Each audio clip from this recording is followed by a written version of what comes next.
Hey guys, so camera's way back there now because this thing is crazy huge. Well, this is going to be a comparison as requested between the Arrma Kraton, my Arrma Kraton, the way it's set up, and the CEN Colossus XT or CEN Colossus Reeper, however you want to say it. Well, obviously the Kraton's bigger, right? No, I'm just kidding, guys. So, yeah, the CEN Colossus Reaper is way bigger. Let's get these things a little bit closer here. As you can see, the CEN Colossus's tires are bigger, wider, a lot bigger, a lot wider. Right there is about wheel nut to wheel nut, so it's like crazy longer. I'd say it's at least 10 inches. Yeah, probably hard to see that far up over there. These things are completely different layouts, though. That's one thing. This thing is based off a buggy. You know, it has the flat pan chassis on it. You know, just set up like a buggy, and this thing has the twin vertical plate chassis, Savage style. But yeah, what can be really said about these two things besides the fact that this is like a lot bigger, and I'm pretty sure this thing has more power the way I have it set up. But this thing is running 8th scale electronics, and it is a 6th scale. But I'm sure it's fine because the way this thing's set up, I mean, it is pretty heavy, but it's not much more than the Kraton here. I'd say maybe 1 or 2 pounds, 3 tops. You do have bigger rotating mass with the tires, so that's going to create a little bit of drag, you know. But all in all, I don't think the size to power ratio is going to be, you know, like, I don't think this thing is going to be underpowered at all. I just have this thing crazy overpowered. Now, we will go ahead and pop the tops off of these. But before we do that, I will go ahead and give you guys a side view, and hopefully you can kind of see how really gigantic this thing is. That's the Kraton, and this is the Colossus. Yeah, kind of speaks for itself, guys. It's huge. I'm pretty sure the body will just fit over the entire thing. Let's actually test that theory out right now. Check that out, guys. Boom. There we go. Now that's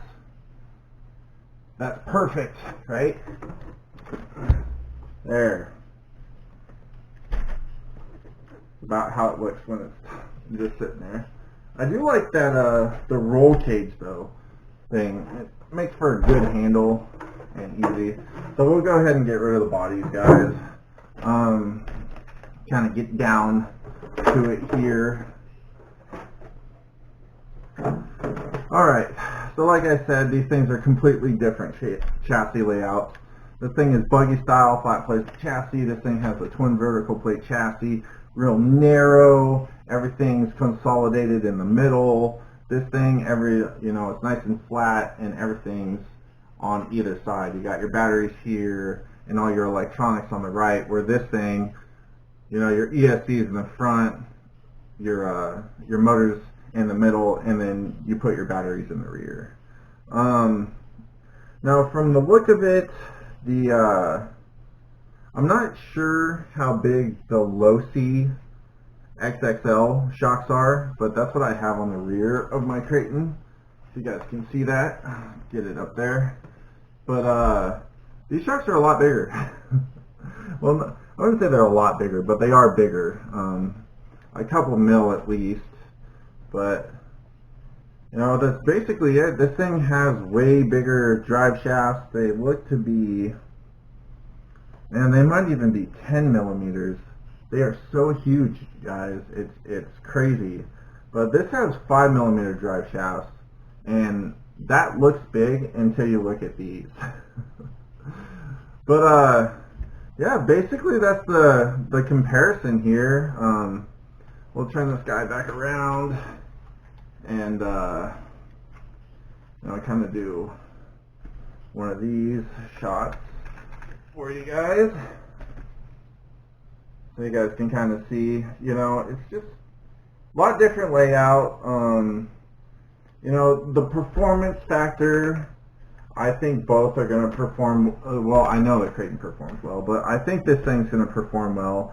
I think the components are plenty big enough to make it nice and durable. I have heard tons about like shock oil. I don't know, it feels fine to me, it really does, but then again, I haven't driven it yet. It started raining again last night, and it's supposed to rain all week, so I don't know when I'm going to be able to get you guys a running video with this guy, but trust me, as soon as I can, I will be out there. I want to run this thing way worse than you guys want to see my video, trust me. And like I said, we got more coming up. But as far as this thing, I know I promised to take it out on my next batch video after I rebuilt it, and I did. But I didn't go anywhere because I didn't realize that the impact that this thing took did a lot more damage than I knew about from just looking at it. So what the deal was with the Kraton is that I put it all together. It's all on a new chassis, and it has new plastics and everything. I did keep the diff cases and the shock towers and the A-arms, but pretty much everything else was brand new. And when I took it out, it was making this horrible diff noise, and I thought it was one of the diffs, and I was messing around with it. I couldn't get it to do it, and then when I would drive it, it would do it, make crunching sounds and stuff. So I went ahead and I pulled apart the rear, and I found out that I had completely destroyed the pinion gear in the diff. The gear that sits there on the end of the diff, and it spins and actually turns the diff. So I replaced that, and I took it out, and I was still getting the noise, and I'm like, God, what is that? Is it the center diffs out or whatever? So I took the front apart, and the front had the exact same thing. So the front pinion gear inside the diff was completely toasted. So both front and rear pinion gears got taken out with that horrendous crash that I had with this thing that tacoed everything. I mean, it almost completely tacoed the Kraton. And I think if it would have been any other RC, it would have literally, probably not even been rebuildable. But that's why the Kraton was out. It's up and running now. That's why it's in this video. I got it all back together. It's good to go. I'm going to do another comparison video with the Kraton. But I know this is the big ticket right now. This is the hot subject. And I got a request for this video, and I wanted to get it out to you guys. But this is the CEN Colossus XT Reeper. Huge 8 scale. This is a big 8 scale too. Not as big as the low C XXL 8 scale, but this is big, and with my upgrades to it, it sits way higher than it did stock, and you can just see how it is dwarfed by this 6 scale. So when they say this thing's 6 scale, it is definitely 6 scale. It is huge, people. This is a gigantic RC, and the nice thing that I really like about this thing is, like I said, it doesn't weigh a ton. It's barely more than the Kraton. The twin vertical plate chassis and stuff, with this huge body, it gives it a huge presence, and it looks gigantic. But when you pop the top off, you see, oh, it's economical. It's lightweight for the size, and it's actually reasonable. You're not going to have to worry about your components just snapping off because it weighs 30 pounds, because it doesn't weigh 30 pounds. It's a light 6 scale. So I think this thing is going to be awesome. But here's a comparison, you guys. Thank you for watching. Keep tuning in to Killer Off-Road Hobbies. We got a lot more coming at you. Like I said, we got another surprise coming. We got another large-scale RC coming, so that's going to be coming up in the videos. And thank you guys for staying tuned. You know, this is Killer Off-Road Hobbies. We appreciate all of you guys stopping in and watching our videos. So until next time, guys, peace.